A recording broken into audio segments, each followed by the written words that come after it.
Shalom, selamat pagi semuanya. Bersyukur, berterima kasih pada Tuhan pagi hari ini. Kita boleh bangun dengan tubuh yang diberkati, dengan kekuatan kesehatan yang baru yang datang daripada Tuhan. Kita bersyukur kita boleh bersama-sama lagi datang menghampiri tahta kasih karunia Tuhan. Kita boleh bersama-sama menaikkan syukur, penyembahan, belajar firman Tuhan, akan menaikkan doa-doa kita kepada Tuhan, yang adalah satu-satunya tempat kita berharap, bersandar dan percaya, dan mengalami pertolongan dan kuasa Tuhan. Kami bersyukur, kami berterima kasih kepadamu pagi hari ini. Kami boleh menikmati sepanjang malam tidur nyenyak yang datangnya daripadamu. Dan pagi hari ini kami boleh bangun dengan tubuh yang diberkati, dengan kekuatan kesehatan yang baru yang datang daripada Tuhan. Kami berterima kasih kepadamu, sebab Engkau baik. Dalam pagi hari kami boleh bangun dengan tubuh yang diberkati, dengan kekuatan kesehatan yang baru yang datang daripada Tuhan. Kami boleh lagi beraktivitas di sepanjang hari ini. Dan kami mau memulai segala aktivitas kami dengan kami menaikkan syukur kami, penyembahan kami kepadamu, belajar firman-Mu, merenungkan firman-Mu yang menjadi kekuatan bagi kami untuk kami jalani hari ini bersama-mu. Bahkan menaikkan doa-doa permohonan kami kepadamu, sebab Engkaulah jawaban bagi kami.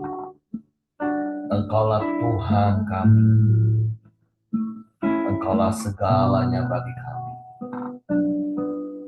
Terpujilah nama-Mu Tuhan, terpujilah nama-Mu Tuhan.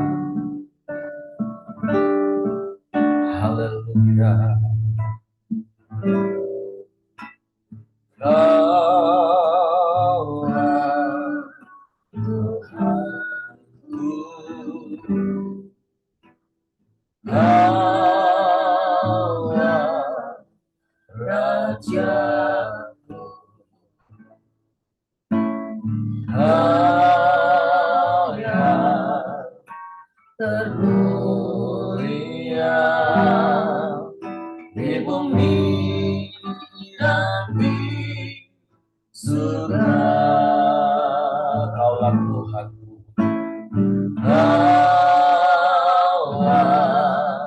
Tuhanku, Kaulah Rajaku, Kau yang termulia di bumi dan di surga. Ku sembah Kau Tuhan, ku sembah Kau Tuhan, ku puji, ku muliakan nama-Mu. Ku sembah Kau Tuhan, ku sembah Kau Tuhan, ku puji, ku muliakan nama-Mu. Kaulah Tuhan, Kaulah Tuhanku, Kaulah Rajaku,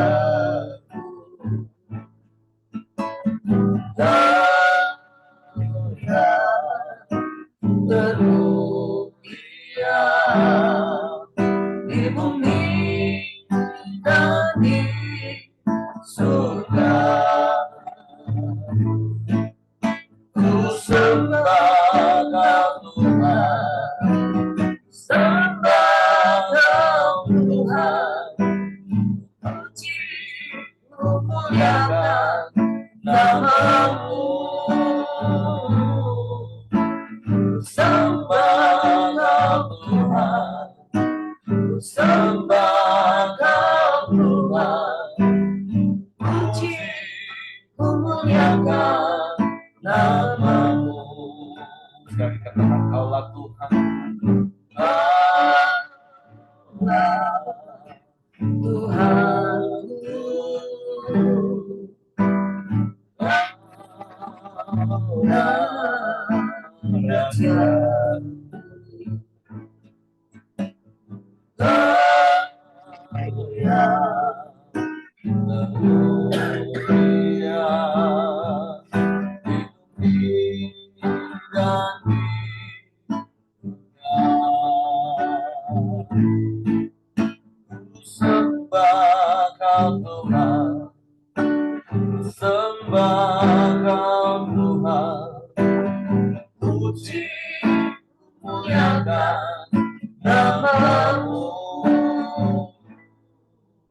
Kami sembah,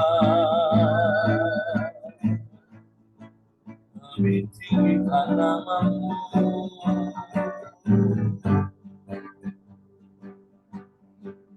Sebab Engkau Allah satu-satunya, tiada yang lain, tiada yang sama seperti kami percaya,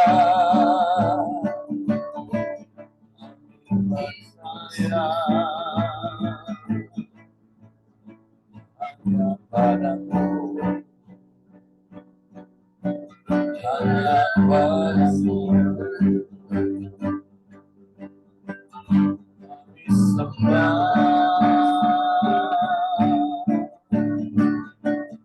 kami sembah, kami sembah, kami puji Engkau, kami tinggikan nama-Mu, Yesus.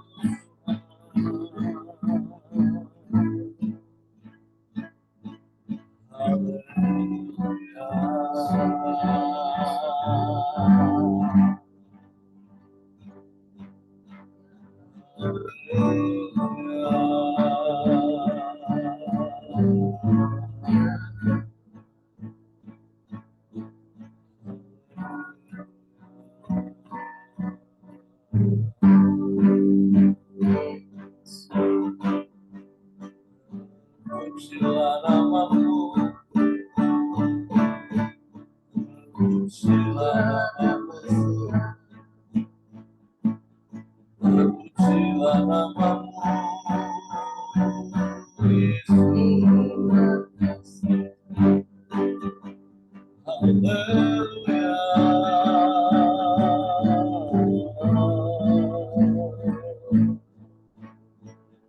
haleluya.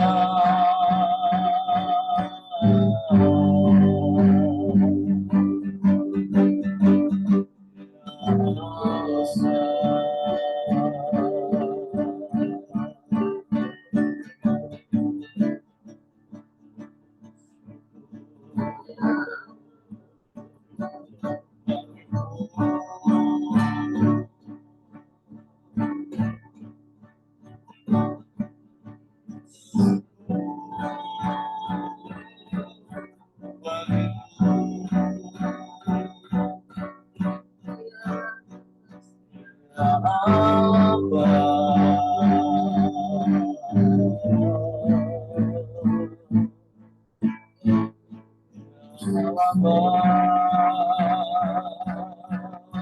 sembah, kami puji, kami tinggikan Engkau. Engkaulah satu-satunya Tuhan. Di atas segala Allah, Tuhan di atas segala Tuhan. Kami puji, kami sembah, tinggikan nama-Mu. Kami muliakan Engkau, kami agungkan nama-Mu, Yesus. Haleluya.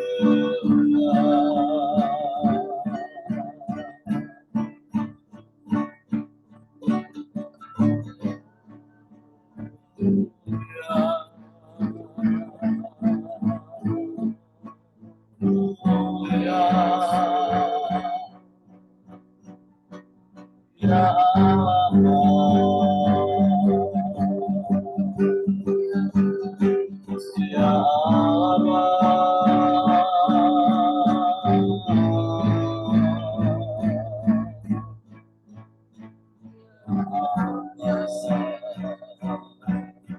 sebab tidak ada Allah yang seperti-Mu.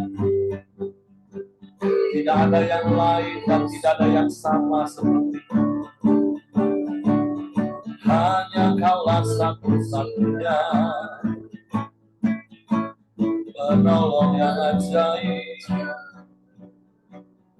Allah yang perkasa, Allah yang sanggup melakukan segala perkara. Tidak ada yang mustahil bagi-Mu. Kami mau percaya pada-Mu, berserah kepada-Mu, mengandalkan-Mu. Ya Allah, ya Allah, ya Allah,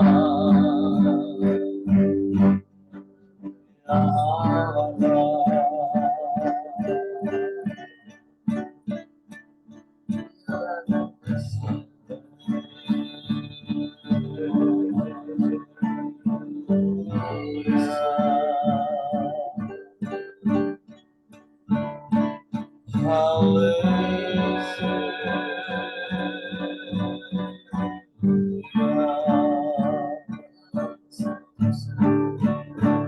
Sebab Engkau yang layak dipuji disembah, sebab Engkau baik, Engkau sungguh baik, Engkau sangat baik,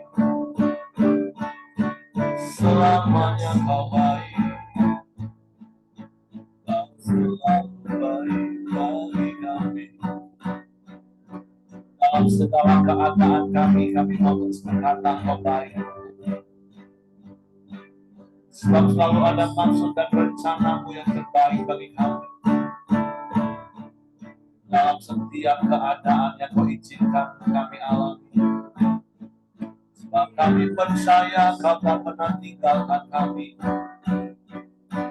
Dan Engkau yang turut bekerja dalam segala sesuatu, mendatangkan kebaikan bagi kami Tuhan. Kami bersyukur, kami bersyukur, kami sembah, kami sembah, kami muliakan nama-Mu, kami tinggikan Engkau, Yesus Tuhan. Sebab Engkau pertolongan yang ajaib bagi kami. Tak pernah terlambat pertolongan-Mu, tak pernah terlambat pertolongan-Mu. Ya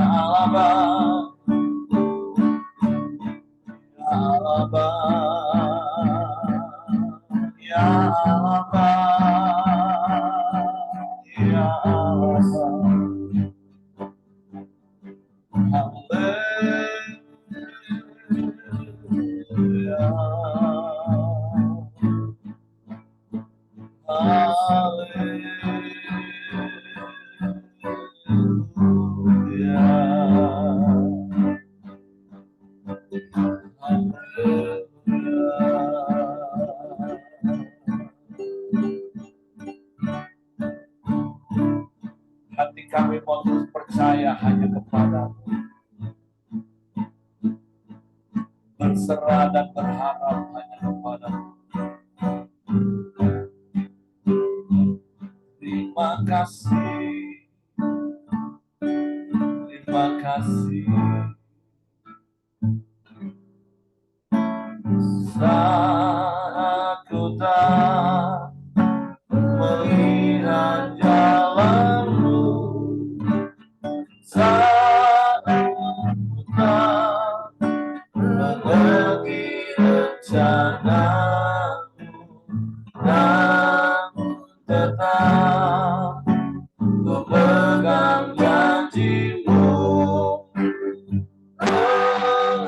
Harapanku hanya padamu. Saat kita melihat jalan, saat ku tak melihat jalanmu, ya, saat ku tak mengerti rencanamu, namun tetap ku pegang janjimu. Pengharapanku hanya padamu. Hatiku percaya, hatiku percaya, hatiku percaya, selalu ku percaya.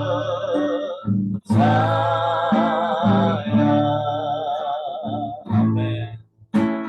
Saat ku tak melihat jalanmu, saat ku tak mengerti rencanamu, namun tetap ku pegang janjimu.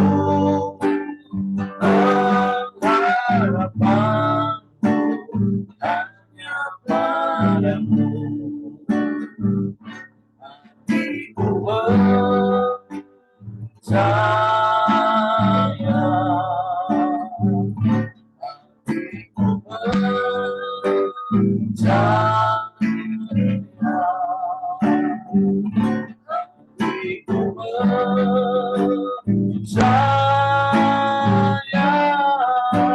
selalu ku percaya.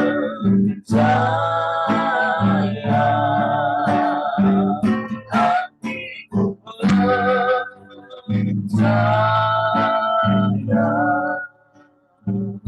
hatiku percaya,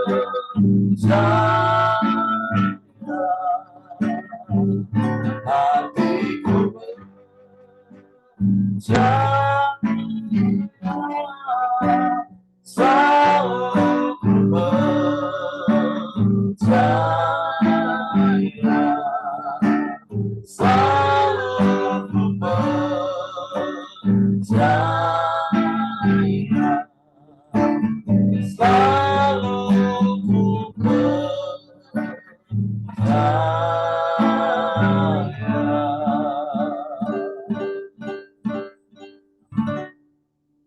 Ini ungkapan hati kami kepadamu, sebab Engkaulah Tuhan kami. Hanya kepadamu hati kami percaya. Dan hanya kepadamu kami mempercayakan seluruh hidup kami. Dengan seluruh pergumulan kami. Bahkan saat kami tak melihat tanda-tanda dan jalan-jalan di depan kami yang daripada. Kami mau terus percaya kepadamu. Karena pimpinan, tuntunan, dan arahanmu tidak akan pernah salah bagi kami. Semua mendatangkan kebaikan bagi kami.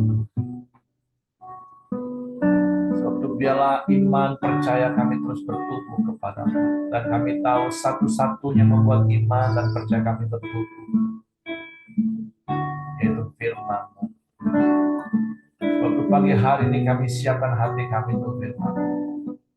Roh Kudus tolong untuk kami mengerti, untuk kami memahami firman. Sehingga kami percaya akan firman. Dan kami melakukan. Sebab kami sambut dengan hati yang terbuka firman-Mu bagi dalam nama Yesus. Haleluya, haleluya, haleluya. Amin. Oke, silakan. Shalom Bapak Ibu, selamat pagi. Shalom. Kembali kita akan meneliti firman Tuhan. Kita sudah berdoa bahwa ya, firman Tuhan juga berkata mengingatkan kita bahwa orang-orang kita menambahkan iman kita melalui kita mendengar firman Tuhan. Nah, pagi ini kita mau baca dulu. Kita akan meneliti di dalam Bilangan pasal yang ke-19 dalam satu perikop tentang air pentahiran. Supaya kita boleh menambah iman kita baca dan kita boleh, jika kita baca, telinga kita juga mendengar firman Tuhan pada pagi hari ini. Ayat yang pertama, Tuhan berfirman kepada Musa dan Harun. Inilah ketetapan hukum yang diperintahkan Tuhan dengan berfirman. Katakanlah kepada orang Israel, supaya mereka membawa kepadamu seekor lembu betina merah yang tidak bercela, yang tidak ada cacatnya dan yang belum pernah kena kup. Dan haruslah kamu memberikannya kepada Imam Eleazar, maka lembu itu harus dibawa keluar tempat perkemahan, lalu disembelih di depan imam.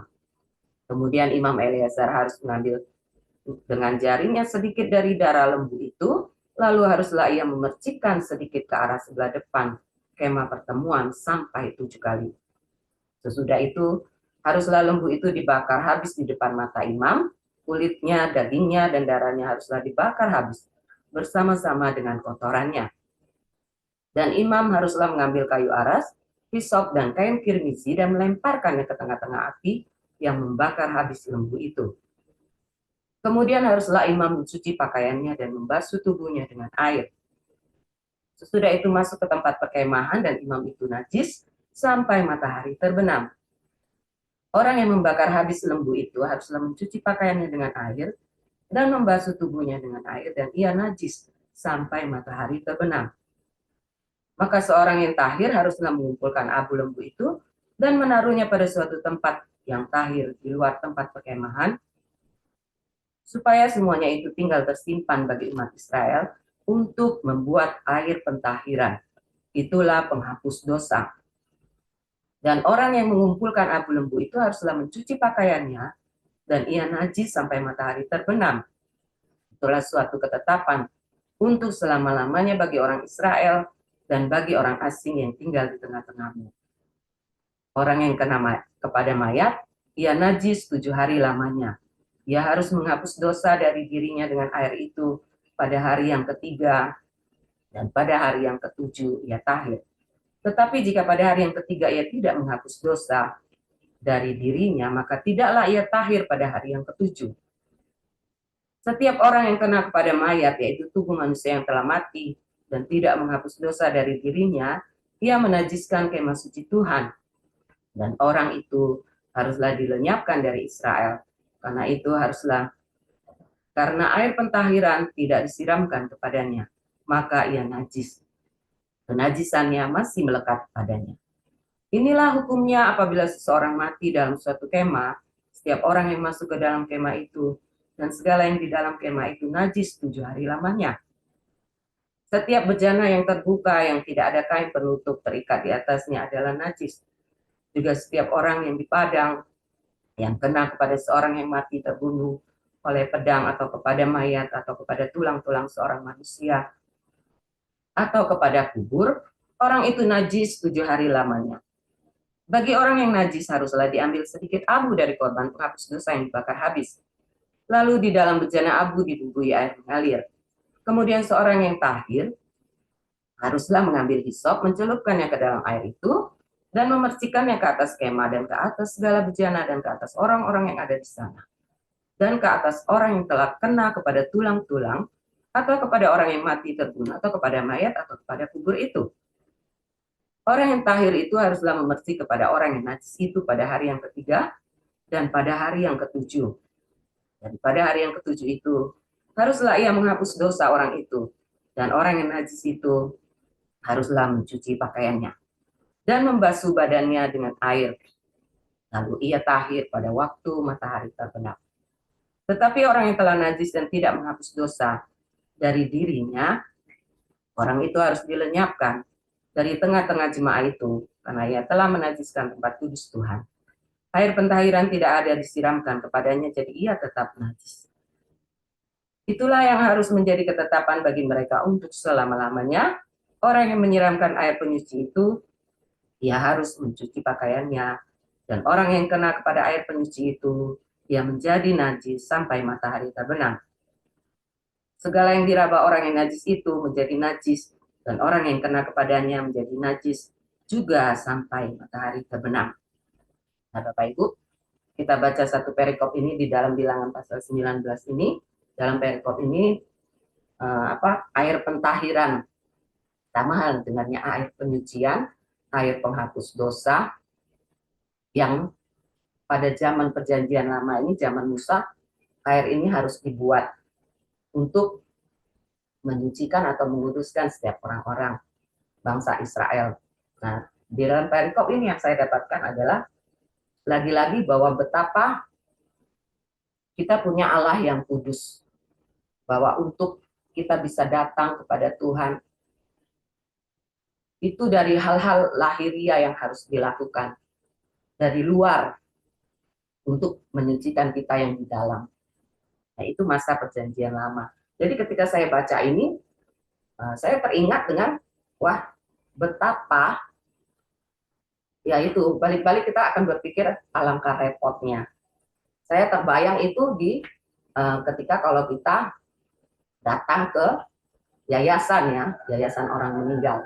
Kalau zaman sekarang kita datang ke yayasan orang meninggal, ya otomatis ketika kita dekat mayat, seperti kita sudah baca tadi, itu membuat kita najis.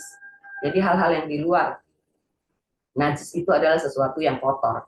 Jadi hal-hal yang di luar itu mempengaruhi kita gitu loh, untuk kita bisa datang ke dalam menghadap hadirat Tuhan. Dan pada saat perjanjian lama itu pun mereka datang dan masuk ke dalam hadirat Tuhan melalui kemah pertemuan, itu pun hanya imam besar dan hanya 1 tahun sekali. Nah, pada saat ini kita juga di sini dikatakan bahwa mayat itu menajiskan. Pada perikop ini mereka akan di padang gurun, mereka akan berperang. Ketika mereka masuk ke dalam tanah perjanjian, mereka akan menghadapi banyak bangsa dan mereka akan berperang. Nah, itulah pada perikop ini mengapa mereka harus membuat air pentahiran, karena mereka akan menghadapi banyak mayat. Nah, relevansinya dengan kita zaman perjanjian baru adalah kita bersyukur bahwa kita punya Tuhan yang penuh kasih itu, yang sudah menjadi bayangan dari apa yang sudah dilakukan oleh bangsa Israel pada saat itu. Jadi kalau kita baca di dalam Bilangan pasal 19 ini, itu ada satu tanda bintang, dan satu-satunya tanda bintang yang itu menghubungkan kita di dalam perjanjian baru. Kita akan baca itu ketika kita ketik di ayat yang ke-9, kita akan tekan tanda bintang itu akan datang kepada kitab Ibrani 19, kitab Ibrani 9, kita buka dulu kitab Ibrani 9.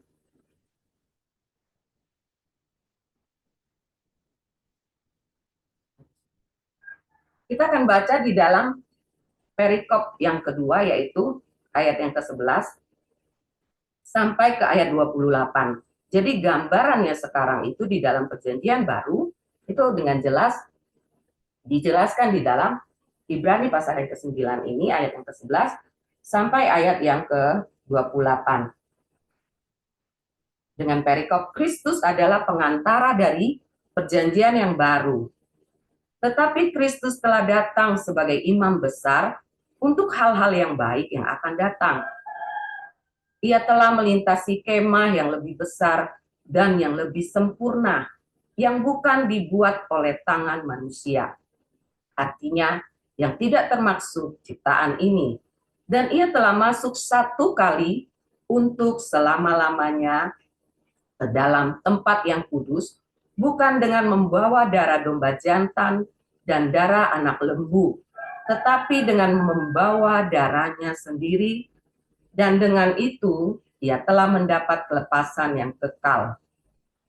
Sebab jika darah domba jantan dan darah lembu jantan dan percikan abu lembu muda menguduskan mereka yang najis, sehingga mereka disucikan secara lahiriah, betapa lebihnya darah Kristus yang oleh Roh yang kekal telah mempersembahkan dirinya sendiri kepada Allah sebagai persembahan yang tak bercacat, akan menyucikan hati nurani kita dari perbuatan-perbuatan yang sia-sia, supaya kita dapat beribadah kepada Allah yang hidup. Karena itu, ia adalah pengantara dari suatu perjanjian yang baru, supaya mereka yang telah terpanggil dapat menerima bagian kekal yang dijanjikan, sebab ia telah mati untuk menebus pelanggaran-pelanggaran yang telah dilakukan selama perjanjian yang pertama. Sebab di mana ada wasiat, di situ harus diberitahukan tentang kematian pembuat wasiat itu. Karena suatu wasiat barulah sah kalau pembuat wasiat itu telah mati. Sebab ia tidak berlaku selama pembuat wasiat itu masih hidup. Itulah sebabnya maka perjanjian yang pertama tidak disahkan tanpa darah. Sebab sesudah Musa memberitahukan semua perintah hukum Taurat kepada seluruh umat, ia mengambil darah anak lembu dan darah domba jantan serta air dan bulu merah dan hisop, lalu memerciki kitab itu sendiri dan seluruh umat, sambil berkata, inilah darah perjanjian yang ditetapkan Allah bagi kamu. Dan juga kemah dan semua alat untuk ibadat dipercikinya secara demikian dengan darah. Dan hampir segala sesuatu disucikan menurut hukum Taurat dengan darah. Dan tanpa penumpahan darah tidak ada pengampunan. Jadi segala sesuatu yang melambangkan apa yang ada di surga haruslah ditahirkan secara demikian. Tetapi benda-benda surgawi sendiri oleh persembahan-persembahan yang lebih baik daripada itu. Sebab Kristus bukan masuk ke dalam tempat kudus buatan tangan manusia, yang hanya merupakan gambaran saja dari yang sebenarnya, tetapi ke dalam surga sendiri untuk menghadap hadirat Allah guna kepentingan kita. Dan ia bukan masuk untuk berulang-ulang mempersembahkan dirinya sendiri, sebagaimana imam besar setiap tahun masuk ke dalam tempat kudus dengan darah yang bukan darahnya sendiri. Sebab jika demikian ia harus berulang-ulang menderita sejak dunia ini dijadikan. Tetapi sekarang ia hanya satu kali saja menyatakan dirinya pada zaman air untuk menghapuskan dosa oleh korbannya.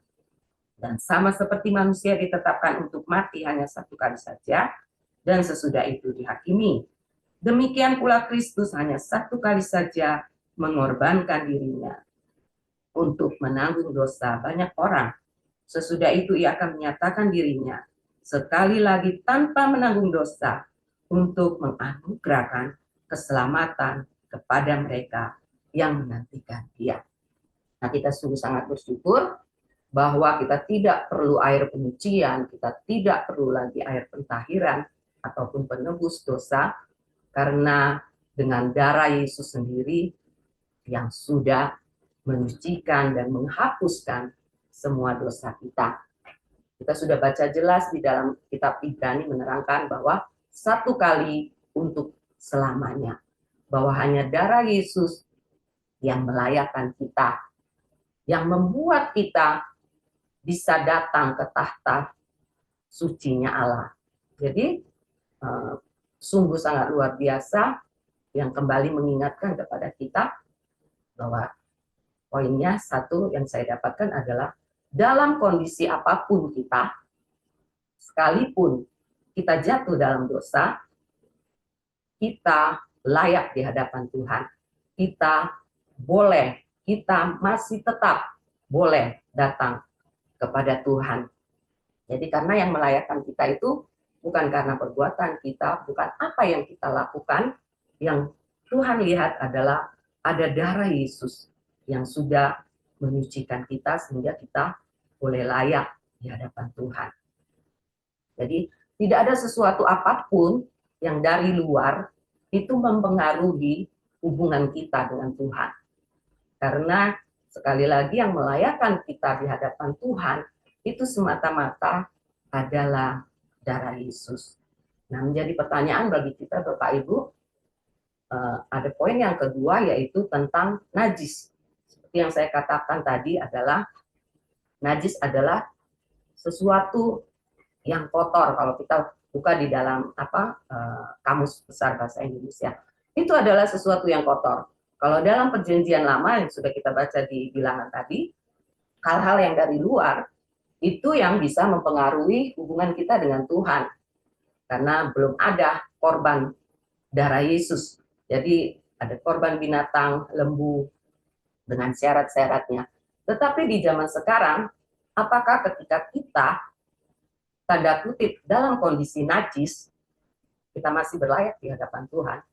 Dan jawabannya adalah iya, Bapak Ibu. Dalam kondisi apapun, kita tetap berlayak di hadapan Tuhan, sekali-kali dan semata-mata itu karena darah Yesus yang sudah menyucikan kita. Nah, tetapi apakah ketika kita di dalam perikop yang terakhir di Ibrani berkata tadi bahwa kita sudah menerima anugerah keselamatan itu, apakah hidup kita bisa semena-mena, bisa seenaknya sendiri, ketika Tuhan sudah menjamin bahwa kita boleh bertemu Dia, kita boleh berhadapan dengan Dia, kapanpun, kondisi apapun. Tapi menjadi pertanyaannya, apakah kita bisa semena-mena seperti kita tidak peduli dengan keadaan lahiriah kita? Kita bisa terus hidup dalam dosa. Nah, firman Tuhan juga mengingatkan kita bahwa keselamatan yang kita terima itu harus kita kerjakan dengan takut dan gentar. Dalam artian dengan takut bahwa kita harus melakukannya itu dengan rasa hormat kepada Allah yang sudah melayakkan kita, yang sudah menguduskan kita. Nah, di dalam perjanjian baru, kalau kita baca tentang hal yang menajiskan, firman Tuhan memberitahukan kepada kita, kalau dalam perjanjian lama, hal-hal yang najis itu yang dari luar. Tetapi kalau dalam perjanjian baru, hal-hal yang najis itu adalah sesuatu yang dari dalam. Kita akan buka itu di dalam Markus ya. Markus pasal yang ke-7, ayat yang ke-15.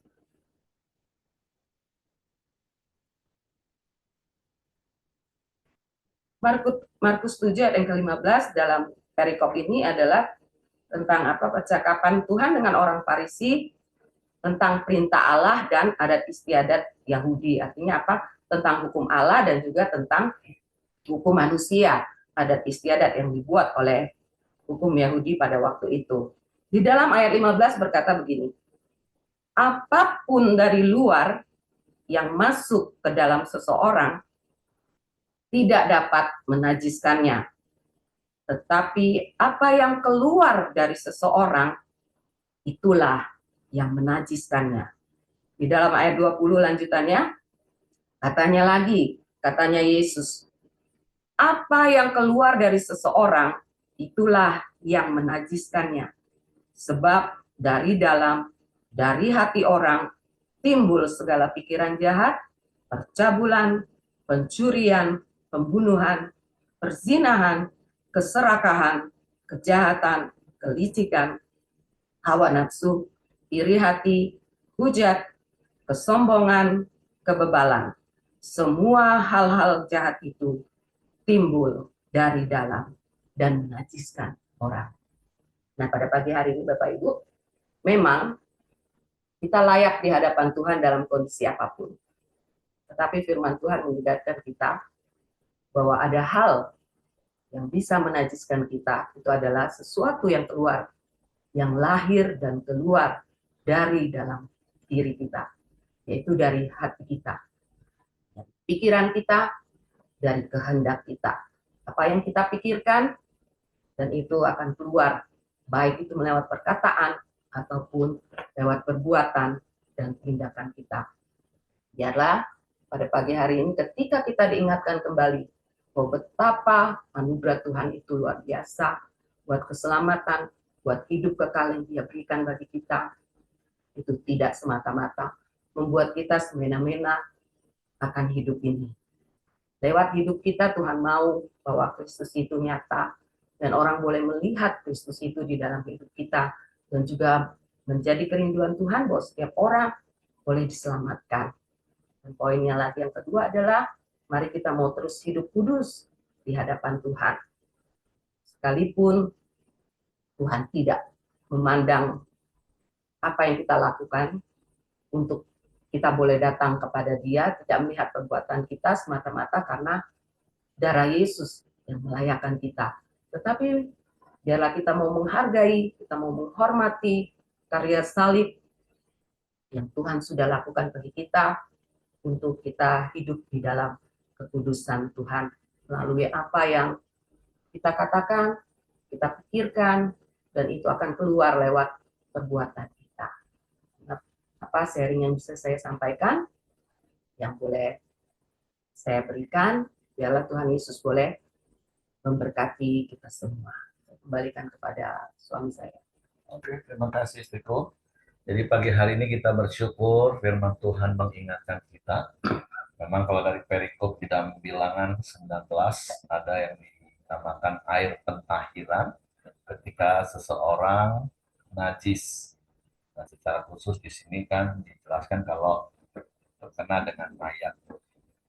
Saya masih ingat waktu kecil, orang tua saya selalu akan mengingatkan saya kalau pulang dari melayat itu disuruh mandi. Ya minimal terakhir-terakhir cuci muka lah. Walaupun tentu dasar keyakinan kepercayaannya ada berbeda-beda.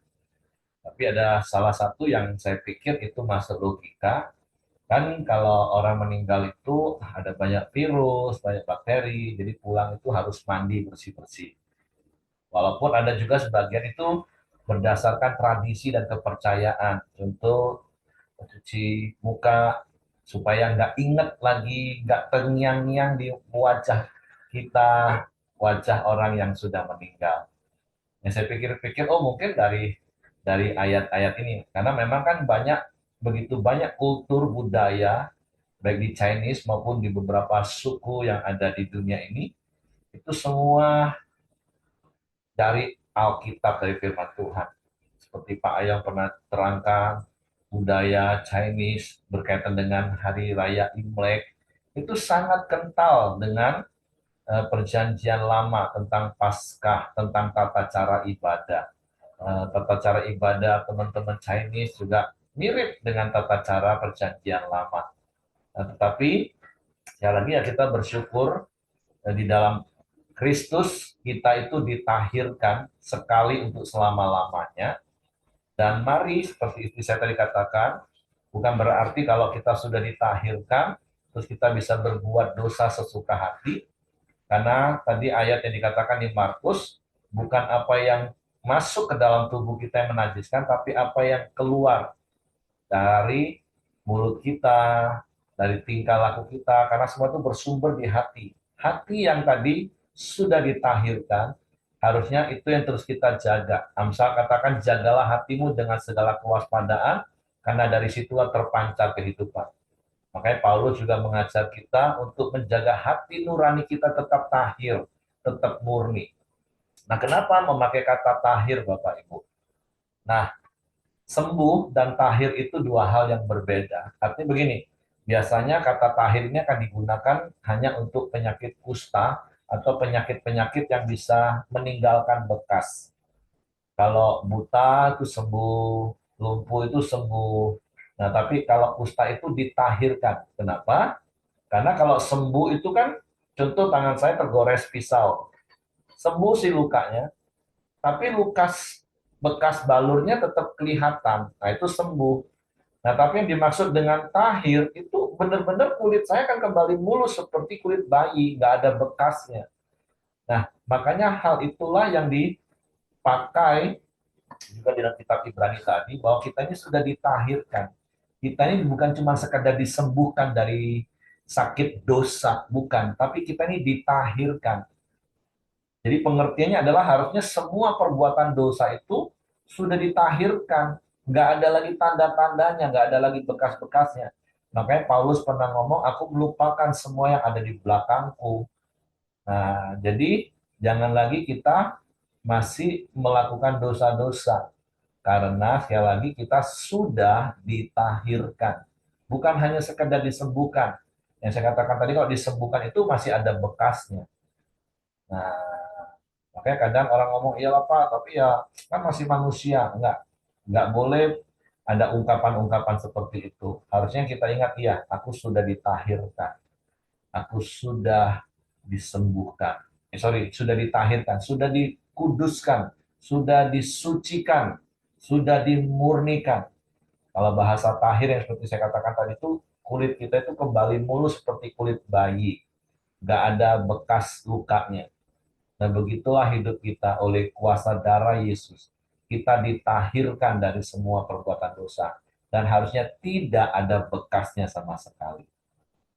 Jadi mari terus kita jaga hati kita, supaya hati kita yang sudah ditahirkan tetap menjadi tahir, hati nurani kita murni, sehingga apa yang keluar dari mulut dan tindakan kita itu berasal dari hati yang murni, hati yang sudah ditahirkan, sehingga hidup kita tidak menajiskan orang lain. Oke, itu saja yang mungkin saya tambahkan dari apa yang sudah disampaikan istri saya. Kalau mungkin ada di antara Bapak Ibu yang mau tambahkan, saya beri waktu. Dan kalau tidak ada, saya persilakan dan silakan kepada Pak Joni. Gitu. Oke, pilih yang doa ya. Silakan pilih doa, nanti istri saya tutup. Marilah kita masuk ke dalam doa. Bapa, kami mengucap syukur dan terima kasih untuk di pagi ini Tuhan. Kami dapat mendengar kembali firman-Mu Tuhan. Terima kasih Tuhan, Kau telah mentahirkan seluruh hidup kami Tuhan, atas penembusan di kayu salib-Mu Tuhan. Kami mengucap syukur untuk kebaikan kasih-Mu Tuhan. Kami mau selalu menjaga hati kami Tuhan. Kami mau menjaga selalu kekudusan kami Tuhan. Terima kasih untuk kebaikan-Mu. Bapa, kami juga berdoa untuk Bu Vincent yang membawakan firman-Mu, telah menyampaikannya Tuhan. Kau memberkati setiap kehidupannya, berkati pelayanannya Tuhan, berkati suami dan anak-anaknya juga Tuhan. Terima kasih Tuhan, Kau tambahkan kapasitas pelayanannya Tuhan. Terima kasih.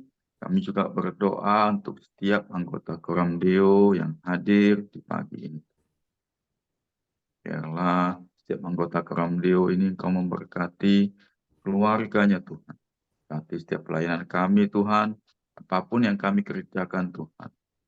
Kami berikan seluruh hidup kami ke dalam tangan-Mu Tuhan. Berkati setiap usaha pekerjaan kami Tuhan. Berkati juga keluarga, adik-adik kami, keluarga kami, anak-anak kami, cucu-cucu kami juga. Terima kasih Tuhan. Terima kasih untuk semuanya. Kami juga berdoa untuk bangsa dan negara ini. Biarlah Engkau senantiasa memberkati bangsa ini, sukacita, damai sejahtera Tuhan. Anugerah-Mu menyertai setiap bangsa kami Tuhan. Kami juga berdoa untuk setiap para pemimpinnya, baik itu presiden maupun sampai jajaran terbawah yang Kau kasih hikmat, pengertian Tuhan, takut akan Engkau. Setiap keputusan apapun yang mereka ambil Tuhan, berasal daripada. Terima kasih Tuhan. Pagi ini Tuhan, kami selalu mengucap syukur. Kami mau belajar bersyukur kepadamu. Apapun yang Engkau berikan, kami mau ikutin firman-Mu Tuhan. Terima kasih. Marilah kita masuk ke dalam doa Bapa kami. Bapa kami yang ada di surga, dikuduskanlah nama-Mu. Datanglah kerajaan-Mu, jadilah kehendak-Mu di bumi seperti di surga. Berikanlah kami pada hari ini makanan kami yang secukupnya.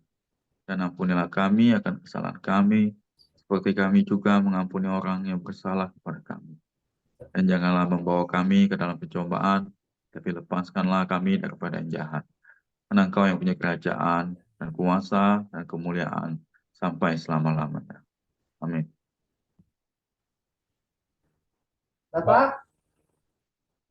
Bapak kami bersyukur dan berterima kasih buat kesehatan, kekuatan yang Kau limpahkan bagi setiap kami. Kita akan boleh bangun pagi hari ini dengan tubuh yang diberkati. Engkau sebentar kami akan melakukan segala aktivitas kami serahkan ke dalam tangan kasih kuasa-Mu Tuhan. Lewat penyertaan yang sempurna yang terus menyertai kami, perlindungan-Mu Tuhan, campur tangan Engkau dalam setiap aspek hidup kami. Kami serahkan ke dalam tangan kasih kuasa-Mu Bapa. Biarlah sepanjang hari ini Tuhan, jadikan kami juga alat-Mu, Engkau pertemukan kami dengan orang-orang yang membutuhkan Engkau. Sehingga lewat hidup kami juga Bapa, mereka boleh mengenal Kristus dan diselamatkan. Biarlah kebajikan dan kemurahan-Mu saja yang mengikuti kami sepanjang umur hidup kami. Pujilah nama Tuhan, kami berdoa, kami mengucap syukur hanya di dalam nama Tuhan Yesus Kristus. Amin. Oke, semangat pagi, selamat beraktivitas, Tuhan memberkati.